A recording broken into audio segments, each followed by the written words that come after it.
let go and stand on your own for about 5 seconds. They thought they'd seen it all until this. From jaw-dropping transformations that defy science to shocking spirals into chaos you wouldn't believe unless you saw it, these are the stories that left even Dr. Now speechless. These are the wildest, most unforgettable journeys ever captured on My 600-Pound Life. And trust me, you won't believe what you're about to see. Octavia's weight isn't just a problem. It's a relentless predator stalking her every breath. Every moment of her existence is soaked in agony, regret, and a crushing sense of defeat. For over a year, her bed has been both her coffin and her cage, locking her away from life itself. She hasn't walked, hasn't stood, hasn't done the most basic human tasks. The pain claws at her from morning to night, without mercy or pause. The question burns: will she finally stand, or will this be the battle that claims her life? And it's so bad that I haven't been able to get up for over a year now. So I've had to learn to live in a whole different way.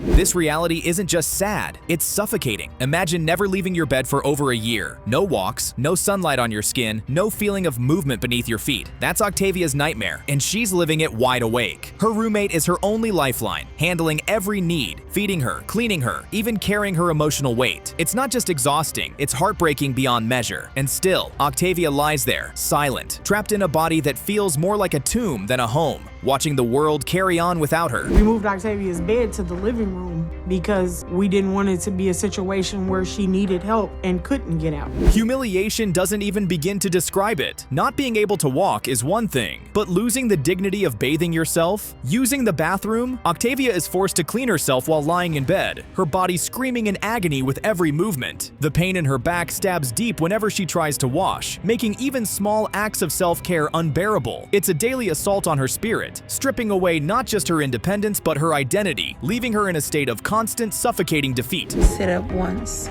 but most of the time all I can do is lay here in bed all day. And all I do is eat.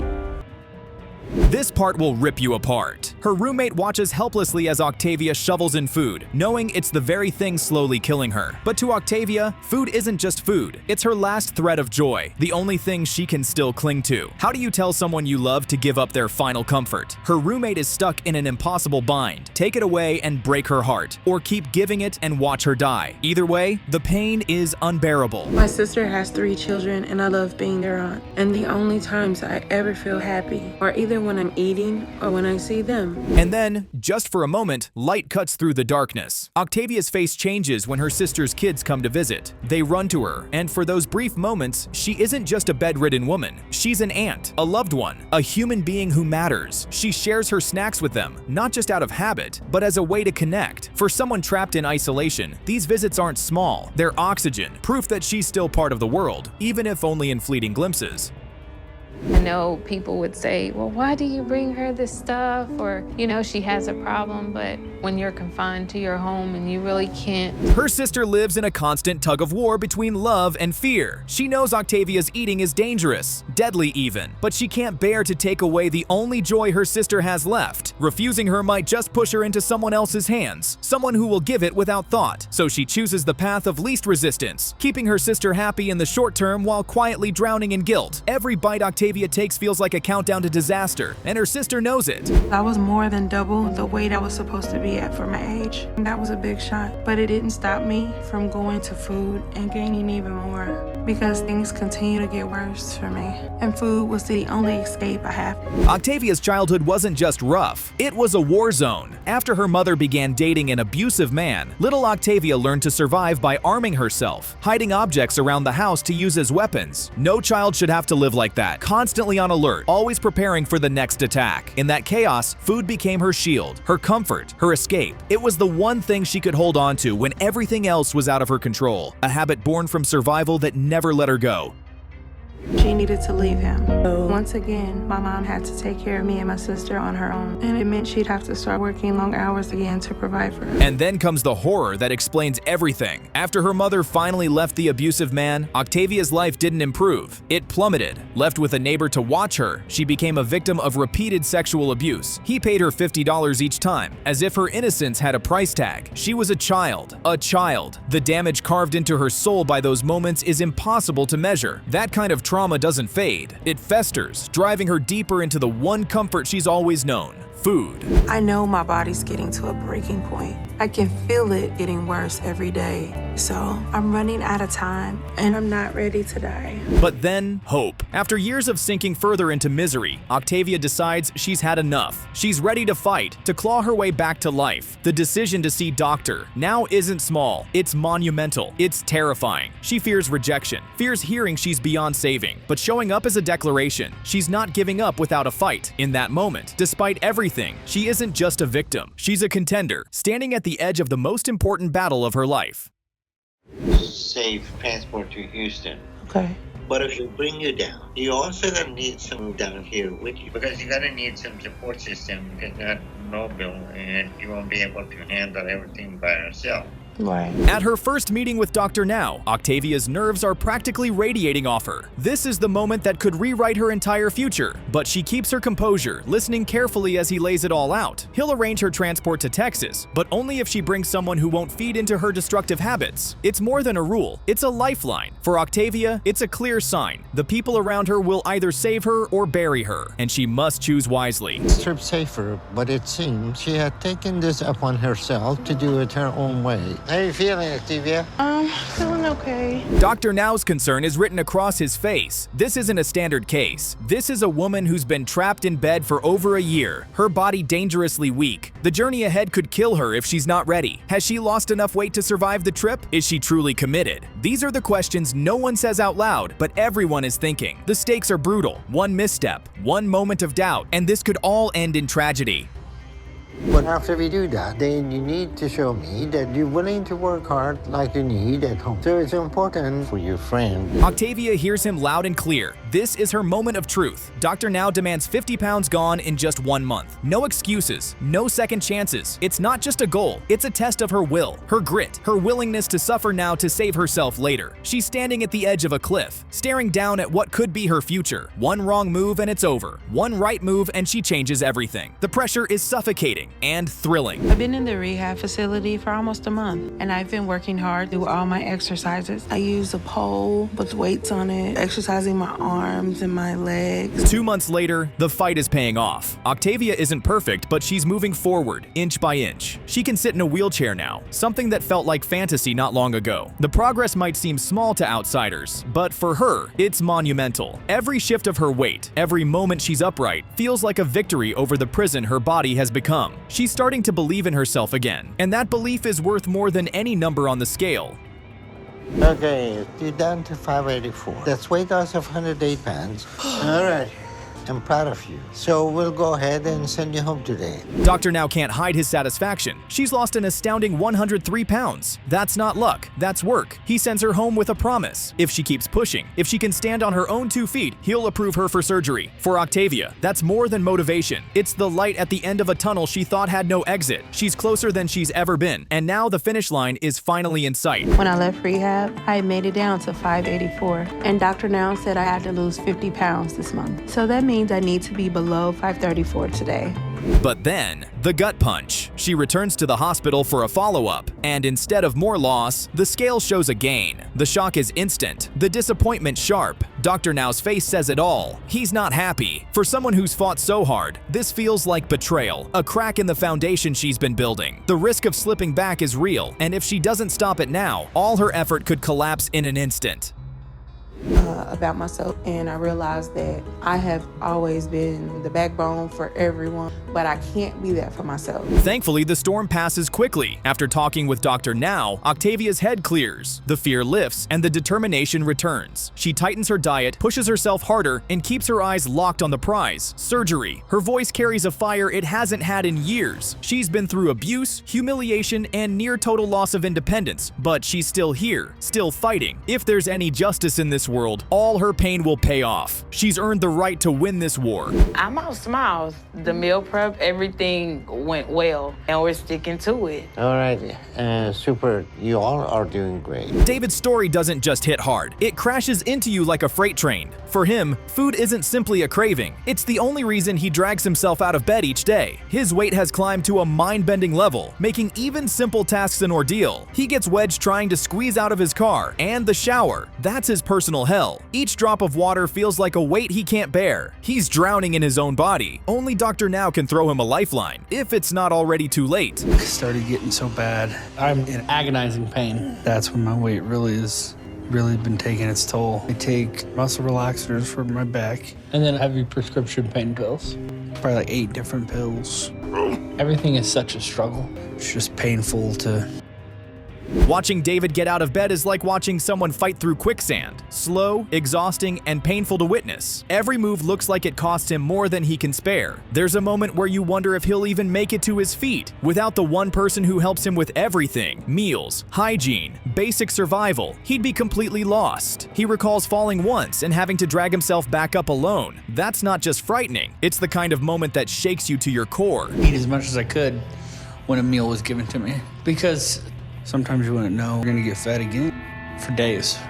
Around the time I was 3, I got placed with a permanent foster family, the Nelsons. So the Nelsons wanted to adopt me. David's love affair with food isn't random. It's rooted in pain. Foster care was supposed to protect him, but instead, it handed him abuse and neglect. Love was replaced with beatings, and food became his only source of comfort. Never knowing when the next meal would come, he binged every chance he got, often to the point of being kicked out of homes. Then came Robin, a foster mom who cared, helped him lose weight, made him feel human. But college unraveled it all. Parties, drinking, bad habits, and before long, he was back where he started. I wanted to see the United States, and I could afford to because when I was sleeping in my semi-truck, I didn't have to pay rent, so I got to see all the states. I didn't leave the road for a year. This was pretty cool. But at the same time, on an emotional level, I noticed that I was... This is where David's journey takes a darker turn. The depression hit so brutally that he admitted there were times he just wanted it all to end. He felt trapped in his body, like a prisoner without a key. His diet, a complete disaster. Fast food, sugar, and empty calories piled on daily. He can't take 5 steps without gasping for air. It's soul-crushing to watch. Deep down, you know if his mom could help him fix that toxic relationship with food, he might just have a fighting chance. At this weight, nothing's easy, besides laying down. Even sitting sometimes gets painful. My food problem is killing me by, weighing down my heart. And my back's already messed up. At least now, the danger is undeniable. David sleeps with an oxygen machine because his breathing has become so compromised. Every night, he fears closing his eyes and not waking up. That kind of fear changes you. Finally, it's time to see doctor. Now, but just when you think you've seen the worst, David gets stuck in his car on the way there. It's one of those moments that's tragic and absurd at the same time. You laugh, then instantly feel awful for it. The reality of his struggle is no joke. It's been a little while since I weighed myself, and I know I've gotten worse since then. I just hope that I'm in the 600s. You can step up on the scale. Your weight is 763. Then, boom, the scale reads 763 pounds. The number smacks him like a slap in the face. He'd been clinging to the hope that he was under 600, but the truth is far harsher. This isn't just bad, it's critical. Doctor Now doesn't sugarcoat it. Lose 80 pounds in 2 months, or surgery is off the table. This is his line in the sand, the moment that will decide whether David climbs out of this hole or sinks deeper. Can he do it? That's the million-dollar question. Okay. Well, I'm glad you got to where you needed to be mentally to start making the changes you need. So that's good. And I'm glad you lost 67 pounds. Thanks, But man. that's a starting point. But with your progress, this is what I will do. I'll approve you for weight loss surgery. David gives it everything he's got. He pushes, he fights, he claws his way toward that number, but falls just a few pounds short. It's not the win he wanted, but it's not a total loss either. Doctor Now sees the effort and offers one last chance. Move to Houston, lose 30 pounds in a month, and the surgery is his. This time, David rises to the challenge. The progress is showing, and for the first time, hope feels real. He's close, so close, to finally hitting his goal. The last time, hopefully I can still get the surgery. Oh, I hope so. Yeah. I hope so. What if they postpone it? And I guess I'll just have to get back on track and lose the weight. Yeah? Yep. You feeling pretty good about it? Yeah, I mean, I've done it before. I can do it again. And then, disaster. Just when it seemed like the tide was turning, David slips back. The scale doesn't lie. He's gained weight. Doctor Now doesn't hesitate. Surgery is canceled. The devastation on David's face is gut-wrenching. He had it within reach, and now it's gone. The disappointment is heavy, but there's still a spark left. Maybe, just maybe, this isn't the final chapter. The heartbreak is real, but so is the possibility of redemption, if he can find the strength to try again.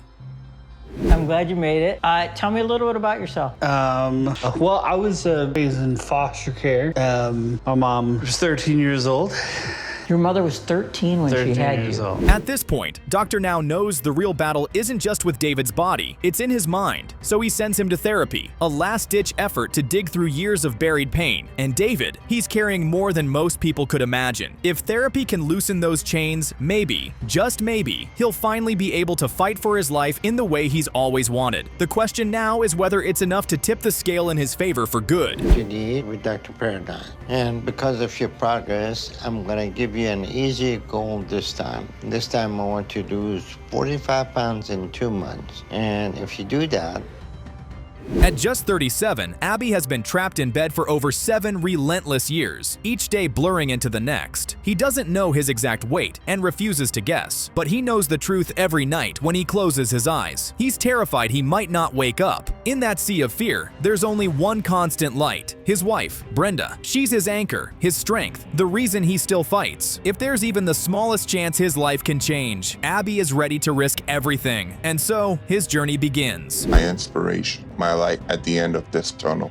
When I wake up, the first thing I have to do is bathe.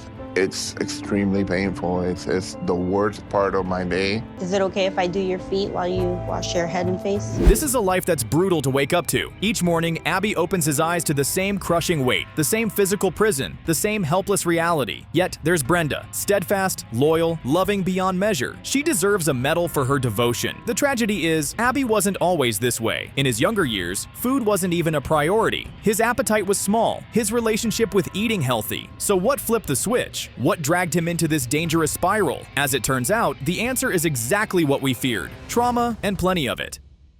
Metabolism will kick in. No, it didn't. It just stopped and kept on gaining weight. When I graduated from high school, I went to school in Florida to become a sound engineer. And going there was life-changing. I was just learning and... Abby's childhood wasn't just lonely. It was marked by neglect. His parents were absent, leaving him with no structure, no rules, and no guidance. Food quickly became his comfort, his constant, his silent friend. But the heartbreak didn't truly hit until years later, when life seemed to be going right. With a ring in his pocket, ready to propose to his girlfriend, a horrific car crash shattered everything. The accident damaged his spinal cord, and in one devastating instant, his dream of walking into a new life turned into a nightmare he's never escaped. They took me to an MRI machine and got the X-ray imaging they needed to find out what was going on. I had a problem with 3 discs. They were damaging the spinal cord. So immediately they took me to emergency surgery.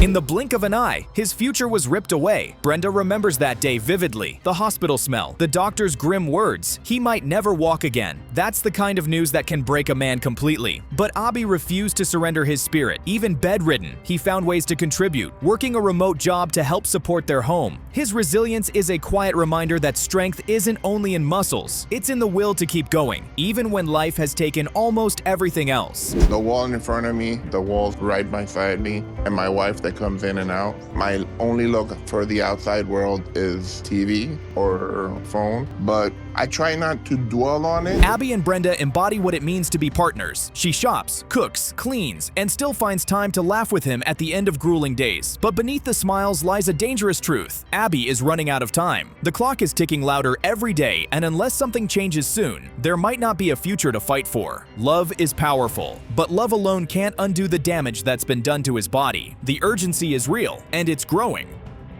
And fix that, and it got fixed to a certain point, but since I've been in the bed so long, I've lost the strength in my legs. Well, do you have a sensation on your feet? Reality slams hard when Abby finally reaches out to Dr. Now. The verdict is brutal. He's been in bed for so long that his legs have forgotten how to stand. The shock on Dr. Now's face says it all, and that man isn't easily shaken. The first order of business? Physical therapy, to test if there's still life in his legs. If they can't hold him, everything else is moot. It's a chilling moment that makes one thing clear. The fight for Abby's life is starting right now. You're doing it right. Good. Yeah. That means you're doing it right. Ready? Come on. Go. Strong. Come on, bud. Good. I know the doctor was concerned to be able to wave off the possibility of the blood clots. He wants him to have that much more mobility. That's definitely something that needs to be addressed.